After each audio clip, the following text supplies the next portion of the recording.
it is your buddy, Peace and Harmony with you here today. Much love going out to all the beautiful empowered harmonizers. And we're zooming in and focusing in a little bit more in depth on a great viewer question that was a request to identify a little bit more of the speech patterns that you might see in a malignant narcissist or a psychopath. In other words, how can you tell really that the relationship is out of balance? So it's a great viewer question, and I think a lot of you are going to resonate with this and really get this unequivocally, especially if you're in a relationship with someone who is psychopathic. We've had a lot of questions about the female psychopath and of comments on that topic. So we're going to kind of focus in on that aspect. So when you look at someone who is narcissistic, malignant narcissistic, or psychopathic, it is a pathological sense of self-importance coupled with a lack of empathy. And in particular, when it gets very severe and you're into the antisocial, you're really talking about someone who doesn't have a lot of emotions going on. They're really sort of deadened inside. They're very sort of empty, and they don't feel emotions and the abstract concepts like love, freedom, equality, things, you know, what we would consider abstract concepts, freedom. They don't really grasp on that. They don't really experience that. They don't experience fear. They don't experience love. They don't experience attachment. So it's really like an attachment disorder. And so the people in their life, they don't really sort of connect bonds with. It's, you know, what we might consider a bond, you know, a shared love, a shared feeling of comfort when you talk to somebody, where you can really like let out and vent, where somebody gets you, they're a sounding board. That's what we consider like a bond between people, or like the bond you might have through a mother and child, a father and child, that sort of thing, or a bond you might feel with a teacher or a neighbor who you have coffee with frequently. So they're really sort of empty, or not, you know, they have an attachment disorder, if you will, with that experience. So when you talk about the speech patterns in these individuals, it's very, very egocentric around, it's always sort of, you know, centering around and pivoting around them, their needs, their opinions, their feelings, their take on things, their terms, and sort of, you know, getting where they want to go. And these people will unequivocally use others as a stepping stone to get where they want to go, even if it means sabotaging you. So there's very much a dark side to these individuals, meaning that they will deliberately manipulate and sort of set you up for a connection or a supply sort of bond, which is a trauma bond, which is oftentimes an addiction, which is designed to deceive and fool you into believing, you know, one thing or another. In other words, we're in a boyfriend-girlfriend relationship and we have intimacy.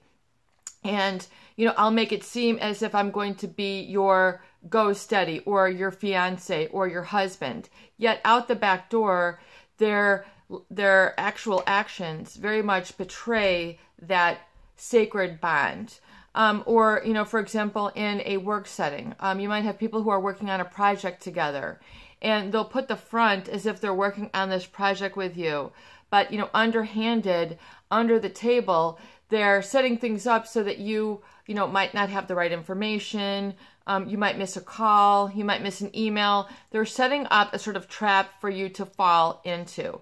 It's a deliberate situation where all of a sudden you're finding your relationship or your peace and harmony jeopardized. There's things that they might say to trigger you, things that they might not do in order to trigger you, or actually do things to trigger you.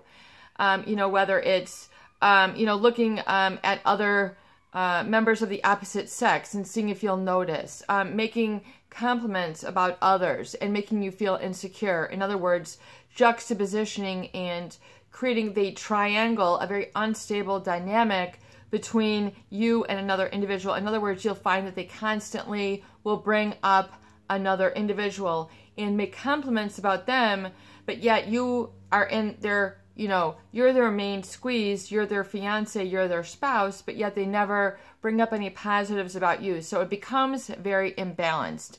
It becomes very obvious. But to the person who is smitten, or the person who has never experienced this type of manipulation, all you feel is that deception, or all you are relating to is that, created persona, that manufactured relationship, which is not genuine. But yet these individuals, because of their sort of charm, will make it seem and be very deceptive as if.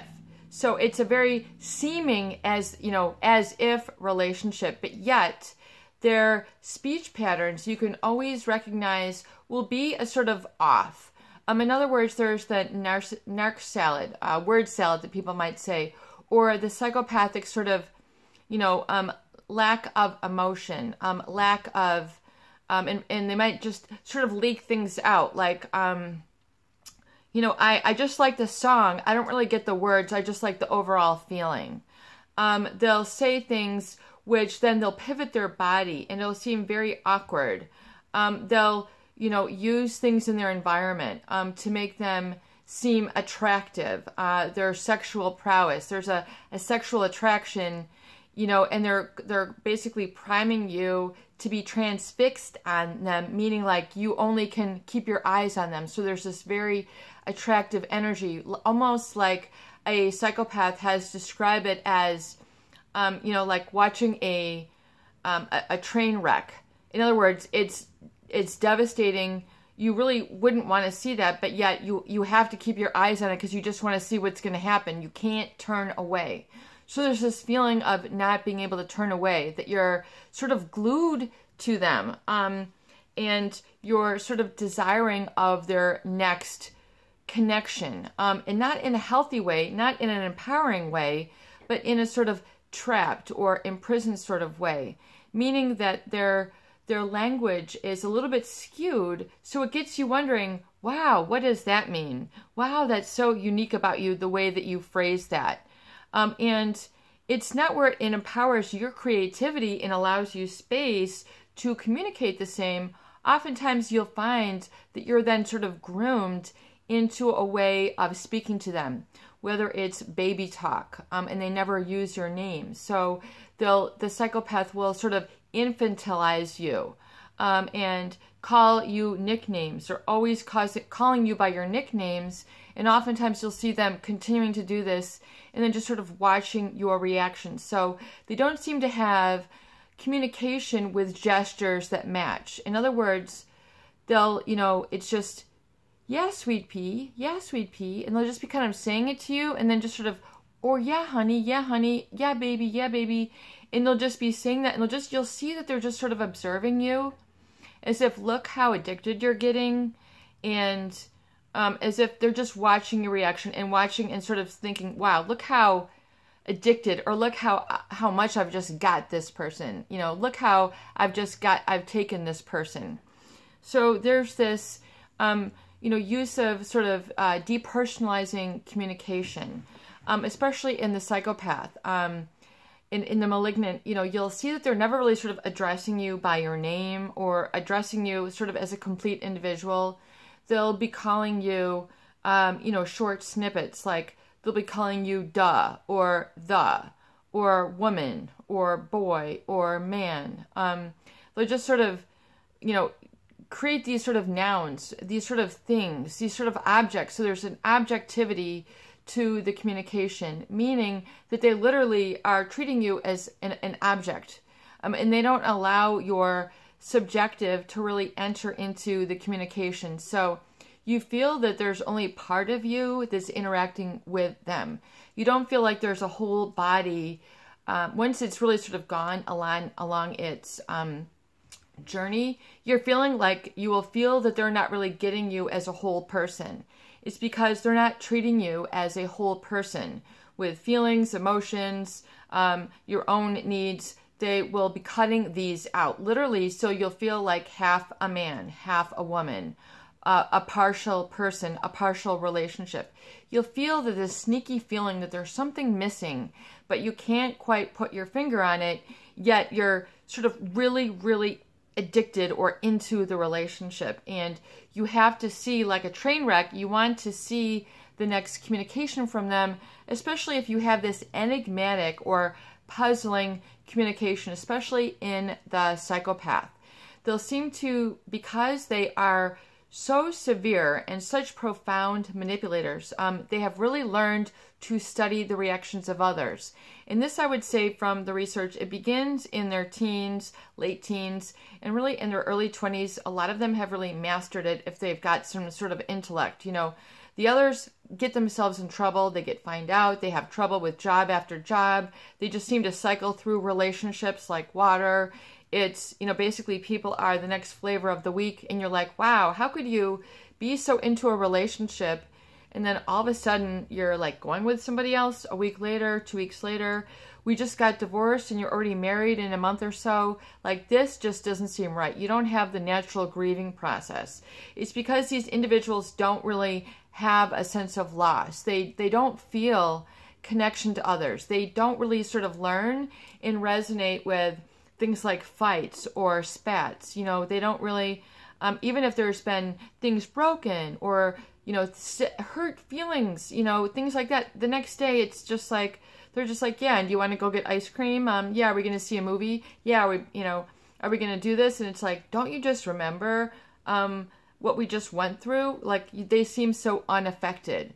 You know, things like losing pets, they're just, you know, they just don't really have a connection. Like, people who really have a heart-to-heart connection really feel things for animals or feel things for like natural disasters, like, oh, those poor victims of that fire or that hurricane or that situation. Like, they have an experience, you know, as a bystander. Those people who have, you know, normal, natural connection to emotions. Someone who is malignant, narcissistic, or psychopathic, they don't have that. They're not affected. They seem very unaffected by things. This coldness gives them, in their language, the ability to do things that are very high risk that most people would not feel comfortable with. They would not violate that line. They would not violate that boundary. They would feel guilty, they'd feel wrong, they'd feel immoral, they'd feel regret, they'd feel remorse. The malignant narcissist and the psychopath, they do not feel that whatsoever. As I've said before in previous videos, there's no brakes on the car. There's no stop and look out. It's just like they're just, you know, whether it's property, whether it's people, it's all one and the same. To them, they will just pick up and move on. There is no feeling of remorse. They do not experience regret. So especially in the psychopath, lots of studies have been done, and that, you know, through the Hare checklist, Dr. Robert Hare, a really pioneer in the study of those individuals who are psychopathic, has created the Hare checklist. And you can research this. You can read his book, Without Conscience. If you really, you know, I feel those people who have really been hurt by these people and really betrayed and are experiencing chronic fatigue or chronic PTSD should really, you know, I think they have to, on an intellectual level, really, as part of their healing journey, to learn about the psychopath and learn how different these people are, and the fact that they're like interspecies predator. I mean, they really sort of take others down, and, you know, they don't feel remorse or regret. And so this is really one of the hallmark or typifying qualities of a psychopath. And so it can be very confusing for others, and it can be so confusing for others that people have a difficult time functioning. They have a difficult time sort of resetting their focus. They have a difficult time finding themselves. They feel very depersonalized or dehumanized and really at a loss for their own connection to sort of the warm side, the warm fuzzy part of themselves, out of life. So that's why it's so important for you to go no contact and really get away and really, really, really begin to resensitize yourself and get into, you know, more affirmations, what I call astromations, because you really want to reset this on the big picture level so that you never will fall prey to these types of individuals. So those people who have really gotten in-depth hurt and then confused with this sort of word scramble, the things that they'll say that are really sort of enigmatic. So if you've been really sort of taken over and sort of addicted and hyper aroused by these individuals, because oftentimes they will couple it with sexual innuendos. Oftentimes that is their go-to method, hyper sexualizing everything, and the way that they'll sort of create sort of figures that are sort of representative of this. So they'll use people, they'll use colors, they'll use angles, they'll use design, they'll use lighting. Just the way that they say things will be sort of hyper aroused, and you'll be like, oh, here comes that, you know, psychological babble again that I'm so aroused by. But it's a fear coupled with attraction. So it's really sort of, you're becoming attracted to your own demise. You don't realize it because it's so potent that you can't understand it while you're in it. It's sort of like emotional word quicksand, where you're just sort of sinking and you're kind of like, but tell me more. And you go deeper and deeper and lower to the, and then they just sort of vanish. You know, things, you get them exposed. You learn in depth how they have done this to other people, and it's actually absolutely terrifying and it's horrific. Yet to the psychopathic, the horrific, they'll become, you know, it'll become sort of made as a desired feeling or emotion state. In other words, this hyper arousal will become what they're trying to get you sort of coaxed into. There's this very sort of coaxing feel to their language. The coaxing feel, meaning like they're sort of grooming you to be addicted to their communication style. And it's oftentimes very, very disempowering for you because you don't get it. You do not think like this person. You aren't objectified of everything. You have a heart. You have values. You have remorse and regret. Yet this person oftentimes will coat over your experience where they're sort of getting you to violate your own boundaries and standards. Notice how I'm bringing that up again. And sort of getting you to, you know, gradually go further and further away from your values, your boundaries, and your standards till there's nothing left. And they're like the only person, and their connection is what you really are thirsting for, I think would be a good way to put it. I think there's a lot of, you know, I'm thirsty for her or I'm thirsty for him is like kind of a slang term for the way that you'll feel that only this person can arouse you in this way. And oftentimes they do it with their communication style and what they do. So their hand language, their body language will betray their speech. So it's, once you have learned to identify it, you'll see really very clearly how they manipulate others, that it's very, very diabolic. That's just kind of an example. In other words, it's so betraying to somebody and their trust, where they really sort of take over your senses, including your perspective. So that's why it can be so catastrophic for someone who has been in a relationship or raised by these people or working with these people to really separate, because you're made so weakened by this individual that it's very difficult to get away and really sort of break out or branch out on your own and heal. The inundation is so complete because part of it is their communication style. And there's a lot of interesting studies and research on this, including brain scans and looking at the areas of the brain which light up. Their cognitive load is really centered in areas that are absent, or, you know, they're underactive in areas of morality and judgment. So they don't have this sort of morality and judgment activity going on neurologically, and they have hyperarousal in sort of the reward centers. And, you know, so there's brain scans that can actually see this brain activity going on. So it's definitely an interesting area of study, and the neurochemical difference between these people and the norm of the population. So, you know, it's in different chemistry than you. So they definitely have a different chemical composition, I would say, in their type than the bulk of society, like 96 to 98% of society. So they're lacking of really what, in my viewpoint, makes somebody human, which is to have a heart, to have humanity, to, you know, want to help others, to be there for the greater good, you know, that sort of moral conscience. It would be morally right. So to be in, have that sort of guiding light. And so it's very, very interesting. And so you can look at the way that they use language in order to condition and sort of dominate.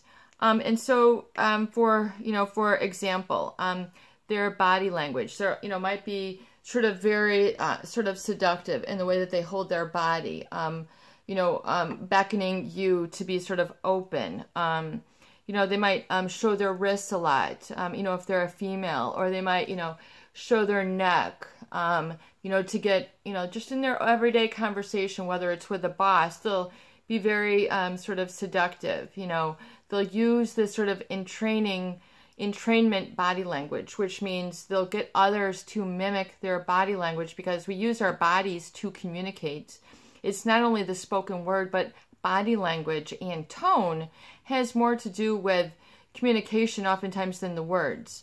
So their body language, or they might, hold their hands, by their genital area. In other words, to draw focus there, to get you sort of looking, wow, what is that, and then they'll sort of use this and sort of angle this in other areas of a workspace or a living space.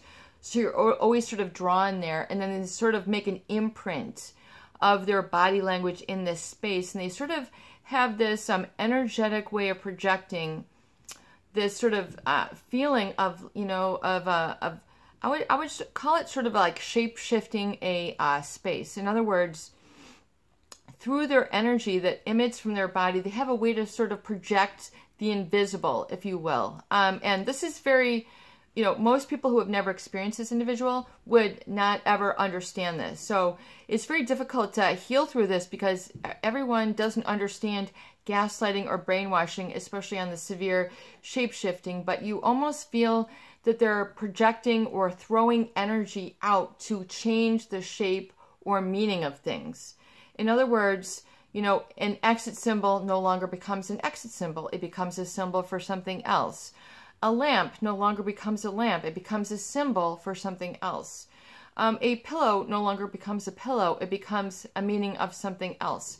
There's this transmutation of meaning of things, which can oftentimes be led and connected to this hyper-arousal, or what I would call this entrainment, where they're getting you. So it's kind of, entrainment is meaning that, like, as if, you've heard of a lot of females who work together. They will have their cycles together. So there's this entrainment quality.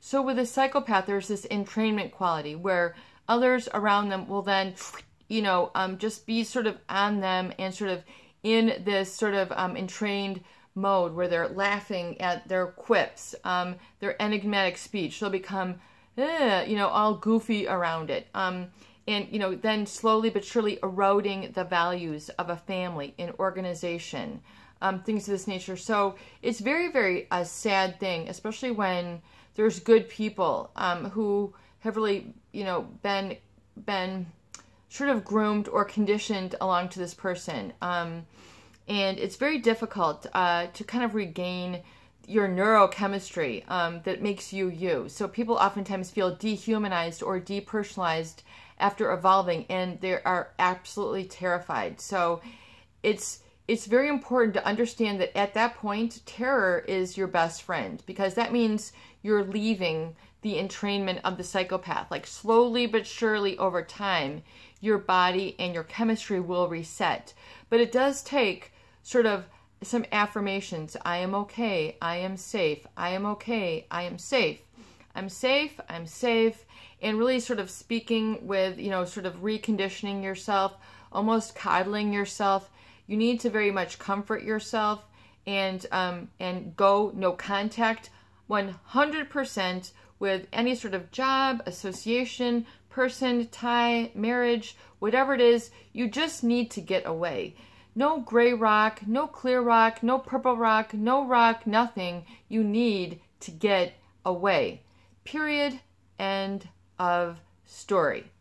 You don't need to think like them. You don't need to feel less than them. You need to regain your heart. You need to get away. You need to stop thinking about them. You need to stop thinking like they thought, and sort of, unlearn those entrainment and that entrapment and that sort of trap, because they, you don't want to stick around for the train wreck is what I'm saying. Don't look for their next conquest, their next this, their next job, their next relationship. Do not follow them. Don't look them up. You just need to get away and know that you can protect yourself and work with the tools that we discuss here on the channel, and connect with others who have been through this, through other support groups.